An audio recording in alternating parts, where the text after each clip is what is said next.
In this video, we'll discuss solving one-variable inequalities. Now to solve, we often solve it just like a typical equation, but we pay attention that if we have to divide both sides by a negative number, we flip the inequality. When we read it, we read the inequality from the perspective of the variable. So sometimes you might find it easier to rewrite your inequality so that the variable is on the left-hand side, so you can read it left to right. When we then have that information, we want to both graph the inequality on the number line, as well as provide the interval notation for that inequality solution. So just to give you the primary examples, if I have x is less than a versus x is less than or equal to a, both of them will graph and shade everything to the left of the value of a, because all of those numbers are solutions to this inequality. The distinction with the graphing comes down to whether it is less than or less than and equal to. Less than is an open circle. The equal to closes in that circle because it can be included as a value. The interval notation says that since it's less than, it's going to go all the way to negative infinity, and then it will stop to the right at the value of a.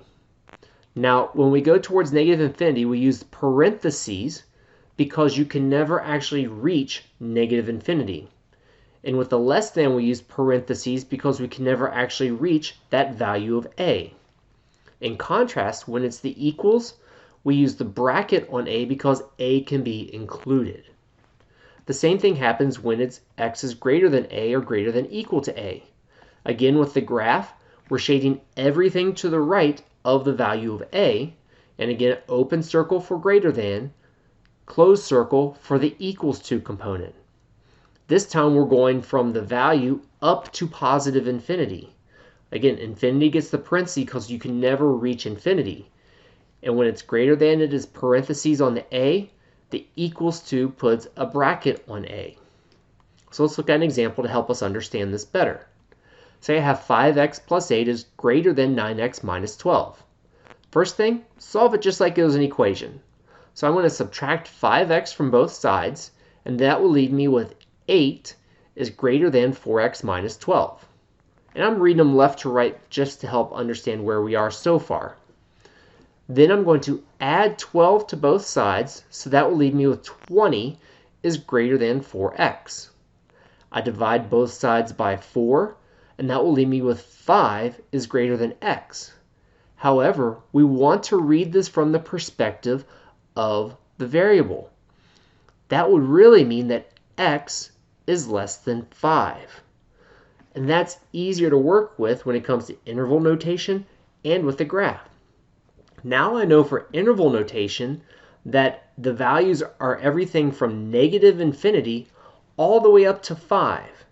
And here I use a parenthesis on both sides because I cannot actually touch negative infinity, and 5 is not actually included. It will not be an actual solution to make this true. It'll get really, really close, but it can't be exactly 5. That means when I graph it, I'm going to put a hollow circle on 5, and I'm going to shade everything to the left. Now, another type of inequalities we may deal with are called compound inequalities. This is an example of one here where a is less than x is less than b. So instead of going all the way to positive infinity or all the way to negative infinity, it's going to be bound between two values. And that means what I have to recognize is that x is greater than a and x is less than b. Our notation here, instead of having the infinities, will be a to b. And the parentheses or the bracket will determine whether this is a less than or a less than or equal to sign. To solve them, we separate this into two separate inequalities and solve them separately. Then we're going to put the solid or open circles depending on whether they got the equals to component, and we shade where the two overlap when you look at it. So it would look something like this, where x is greater than a and less than b, but it can be neither of those two values, and they only overlap in between. So let's look at an example here. where we have 9 is less than or equal to 3x plus 4 is less than 16. First thing I do is I split this inequality and solve each of them separately. So this would be 9 is less than or equal to 3x plus 4, and 3x plus 4 is less than 16. And I'm just reading them left to right as I say them. So I'm going to solve my left-hand inequality by subtracting 4 from both sides, and then I'm going to divide both sides by 3. And yes, it creates a fraction value, but that is perfectly fine. It's 1 2/3. So x is greater than or equal to 5/3, or you could say x is greater than or equal to 1 2/3. Here I'm going to subtract 4 from both sides, which will give me 3x is less than 12. I divide both sides by 3 to get that x is less than 4. So let's write it all together as a single compound inequality.